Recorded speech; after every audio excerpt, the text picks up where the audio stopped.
So welcome to VEDA Day 3. I'm really excited for this because all summer long I've done nothing but watch Netflix. And I'm sure a lot of you guys can relate to this, especially if you have no friends and all you get to do is lie in your bed and watch Netflix, because that is me 100%. I haven't even gotten a tan because I've been inside on Netflix.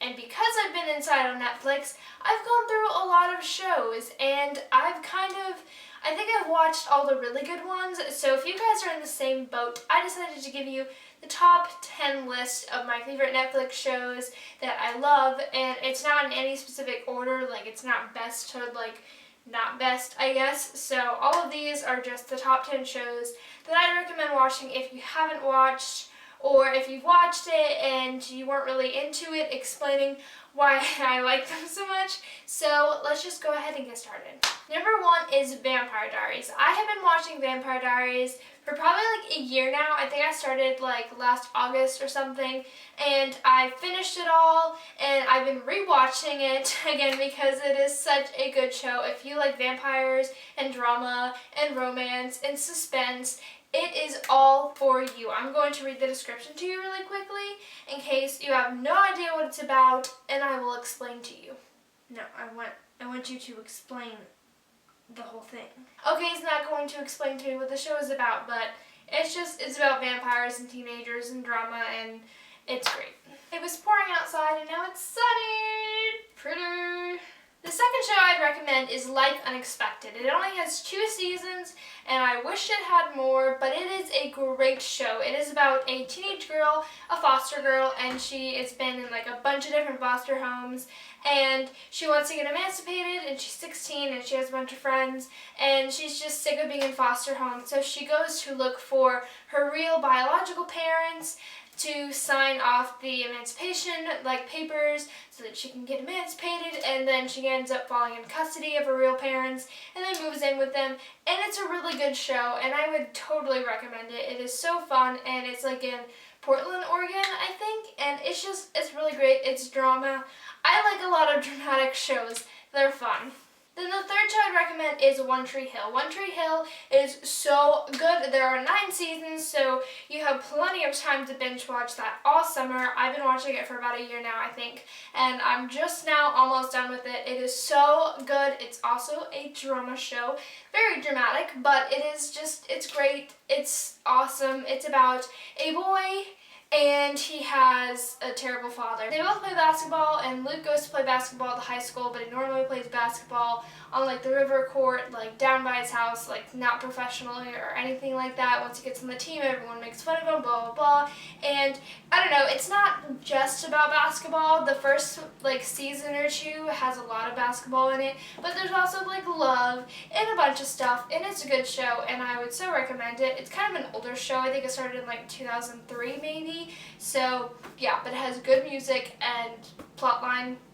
It's good.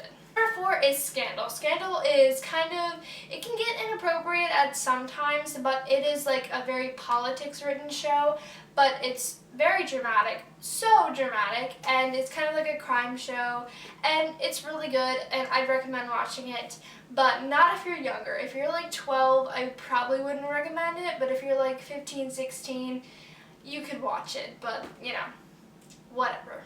The 5th show I'd recommend is Parks and Recreation. Oh my god, if you have not seen Parks and Recreation, then you need to stop what you're doing right now and go watch Parks and Recreation. It is the best show ever. It is so funny. It's not a dramatic show. For once, I watched something that's not dramatic, but it is a hilarious show. It's so freaking funny. You're gonna fall in love with the characters. And I don't know, I didn't know if I wanted to watch it at first because it's a very comedic show and I'm not used to comedic shows, but whatever, you have to watch it. It is so funny.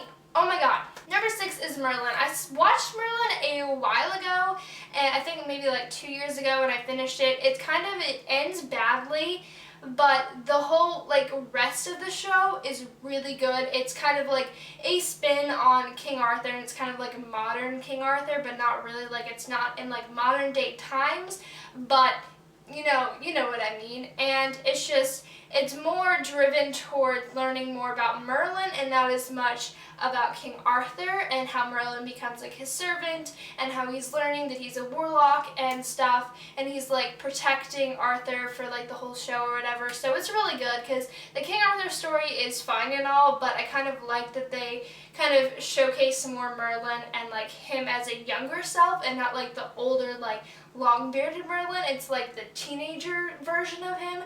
It's so good. You have to watch it if you have not already. It's a British television show and it's amazing. Then number 7 is Sherlock, which is also a British show. It is a very dramatic show and it has Benedict Cumberbatch in it, and he is just, so you know it's a good show. You know. And it has 3 episodes in each season, and I think there's 3 seasons now. And each episode is an hour and a half long, so it's basically like a mini movie. And they're just really, really, really good. If you like Sherlock or any of that type of like mystery shows and stuff, you're definitely going to like it. And even if you don't like mystery shows and you just like Benedict Cumberbatch's face, then you're going to like the show. Number 8 is Gilmore Girls. I love Gilmore Girls. I have been rewatching Gilmore Girls lately. It's just a good show. It's family friendly. It's fun. It's not too dramatic. I mean, there's a little bit of drama, but it doesn't everything. Even real life has drama in it. And it's just basically about a mom and her daughter. And her mom had her daughter at like 16, and she's not married, and she's looking for, love interest like all the time, and Rory is the daughter, and she's like a super smart kid, and she goes to like this new super smart school and gets a lot of boyfriends that are freaking amazing, and I don't know, it's a good show. Number 9 is The Originals, and I just started watching The Originals pretty recently because it is a spin-off of the Vampire Diaries. There are characters in the Vampire Diaries that come in like maybe the 2nd or 3rd season, and they're like evil characters, but I love them personally, and they made a whole show on them.